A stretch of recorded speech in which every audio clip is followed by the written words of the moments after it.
has been said that the 21st century illiterate is not that person that did not go to school, but that person who is not able to unlearn, relearn some of those things that that person needs. For example, one of the things that we learned in the course of growing up was that there are certain professions that were lucrative and there were some others that were not lucrative. And so we had a lot of people while we're trying to get into university, applying to study medicine, applying to study engineering, applying to study law, especially. And we had less and in fact a very insignificant amount of people who were passionately pursuing the study of things like music, Ibibio, French, and so on. The truth is that every profession is lucrative. There is no profession that is not lucrative. It's all a matter of how it is handled. Why do I say so? Every profession is actually born as an answer to a human need or a human problem. And so, what does it mean that something is lucrative? It means that it is in demand. That means that if a profession is born out of need to meet a human need or solve a human problem, as long as there are human beings, there will always be such a need, there will always be such a problem, which means that such a profession will always have expression, will always be in demand. You're welcome to Your Earning Power. This is the 4th edition of Your Earning Power, and my name is UduakAbasi. I am a business and financial intelligence coach, and my job is to help you to stay away from financial frustration, to help you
Business is a serious affair.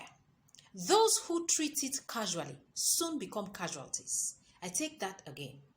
Business is a serious affair. Those who treat it casually soon become casualties. Now, what does it mean to treat business casually? To do business anyhow. Anything that you want to do seriously, you will take the time to find out how is it supposed to be done right. And now, in terms of how business is supposed to be done right, I like to say that business thrives, business survives when 6 essential inputs are engaged on a day-to-day basis. In other words, no matter what you are dealing with, you are selling crayfish, you are selling salt, you sell water, whatsoever be your occupation, for what that business to thrive, 6 things have to be done as part of the business endeavor on a day-to-day basis. What I call these 6 things, the 6 input essentials of business. The first is leadership. The second is management. The third is marketing. The fourth is production.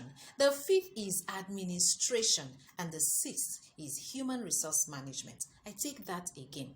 The first thing a business needs, these things are like nutrients that you have to feed the business. Just like your body needs 6 nutrients to be in health, a business needs these 6 nutrients to be in health, to thrive, to grow, to expand. And what are these 6 essentials? The first I said is leadership. The second is management. The third is marketing. The fourth is production. The fifth is administration, and the sixth is human resource management. Each of these 6 essentials has something that it contributes, has a specific value it contributes to the business that allows that business to grow. Leadership provides direction. A business that has no direction cannot prioritize the use of its resources. Management controls costs and controls quality, which allows such a business to remain relevant year after year. Marketing generates demand. Through marketing, you keep having new people walking through the door and you keep having old people stay on. Production satisfies the customer. Interestingly, most businesses only begin and end with production. The woman that is selling crayfish in the market, all she's concerned about is buying the crayfish and selling it. Now, that aspect is just one out of the 6 inputs essentials that is required for that business to stand on its feet, to grow. So, production is where the customer is now satisfied. Production is where you either hand out the product or you hand out the service. You deliver the service. Administration regulates usage. It is in the place of administration that you keep records. And finally, human resource management sustains productivity. These 6 essentials are what are required for a business to thrive. And it is obvious from these things I have listed that one person cannot do all of these things. And yet the business requires all of these things. Every business that is doing well is engaging these 6 input essentials. You can take your time and study the businesses around you. Look at the businesses that have been there before and are still thriving and are still having strong demand. Take a close look. You will see that each of these businesses is engaging these 6 essentials. And so, picture the woman that has a tailoring shop. The owner of that tailoring shop obviously has to play the role of leadership. But beyond playing the role of leadership, he or she needs somebody who can handle management, who can relate to customers, who can maintain order. And beyond that, he or she needs the people who will be sewing. Those are the people that are engaged in production. And the people who are doing production will be in the shop. But for you to market that business effectively, you cannot stay in the shop. You have to step out and meet people. You have to have flyers. You have to have things that can draw attention. Now, even if you don't use flyers, even your phone you can use to market the business. But interestingly, it will take time to do that. And that same time you take to market the business is also required to sew the clothes that the customers bring in. And so at the end of the day, you find out that if you're going to do all of these things and do them well, one person cannot handle it. So it is with this backdrop that you have to recognize and align with the sixth law, the sixth rule of steady cash flow. Again, I remind you that rule says, do not run alone. There are two ways of applying this rule. The first one is already obvious, and that is that you either get hooked up to a team or you set up your own team. The second aspect of this rule is that you should not carry the burden alone. And this one particularly applies to managers and employers. Take, for example, you have a target of 50,000 to meet for the month. This rule means that you should not carry that burden alone.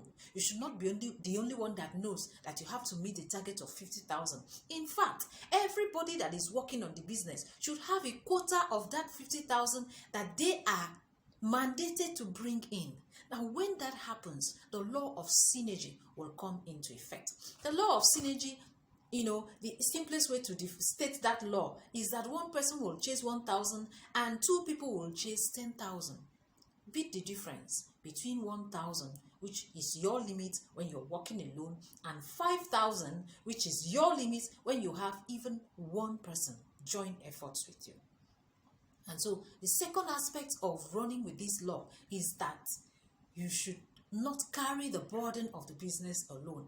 Every member of the team should be part of the decision making. Of course, there are sensitive decisions which not everybody will be involved in, but decisions that move the organization forward should be part, everybody should be part of contributing to the survival, to the growth and expansion of the organization. Now, in closing, I like to remind you that 3 C's qualify or disqualify you from steady cash flow. 3 C's. I use the letter C. The first C is charisma, the second C is character, and the third C is competence. Now, my book, 21 Rules of Steady Cash Flow, is all about helping you to recognize the right way to handle either your charisma, your character, or your competence. And what I am saying in summary is that if something is wrong with your cash flow, then it can be traced to any of these 3 C's. It can be traced either to your charisma or the absence of it, or to your competence or to your character. And so when you align with the rules of steady cash flow, it will help you to keep your charisma, your character, and your competence in check. Thank you for being a part of today's broadcast. See you next Monday.